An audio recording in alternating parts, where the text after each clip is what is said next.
সকালবেলা ঘুম থেকে ওঠার পরে আমার সর্বপ্রথম কাজ দিতেছে আমার পরনের লুঙ্গিটাকে আমি খুঁজে বের করা। কারণ রাতের বেলা ঘুমানোর পরে আমার পরনের লুঙ্গিটা কোথায় জানি ঘুরতে যায়। তাই সকালবেলা ঘুম থেকে উঠে আমি আমার পরনের লুঙ্গি খুঁজে পাই না। আচ্ছা, যাই হোক, অনেক খুঁজাখুঁজির পরে আমার পরনের লুঙ্গিটা আমি ফাইনালি খুঁজে পাইছি। এখন আমি একটা ঠান্ডা কপি খেয়ে নেব, কারণ বড় লোক অনেক সকালবেলা কপি না খেলে চলে না।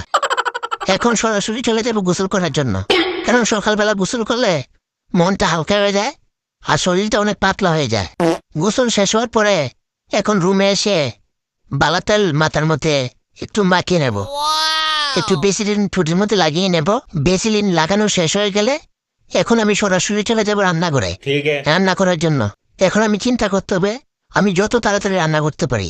তাই তাড়াতাড়ি রান্না করার জন্য আমাকে শর্টকাট 2-3টা ডিম ভাজি করে নিতে হবে। সবাই একটা কথা সবসময় মনে রাখবেন, যারা সময় অপচয় করে তারা হইতেছে শয়তানের বন্ধু অথবা শয়তানের বড় ভাই। ঠিক আছে সামারিয়া। তাই আমি সময় অপচয় করতে চাই না। আমি চাইবো যত তাড়াতাড়ি ডিম ভাজি করতে পারি, যত শর্টকাট। আমার ডিম ভাজি শেষ হয়ে গেলে এখন আমি সরাসরি চলে যাব খাবারের জন্য। এখন অনেকে আমাকে প্রশ্ন করতে পারেন, জসিম কাকা আপনি সকালবেলা ঘুম থেকে ওঠার পরে দাঁত ব্রাশ কেন করলেন না? আমি আপনাদের সুবিধার্থে একটা বিষয় জানাতে চাই, দাঁত ব্রাশ করবে শুধুমাত্র গরিব মানুষ। যারা বড় লোক মানুষ তারা দাঁত ব্রাশ করে না, আর তাদের দাঁত ব্রাশ করা লাগে না।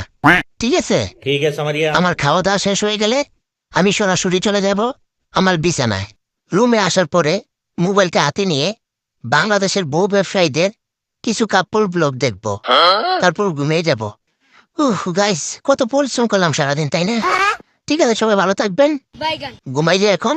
কালকে সকালে আবার দেখা হবে। শুভরাত্রি সবাইকে।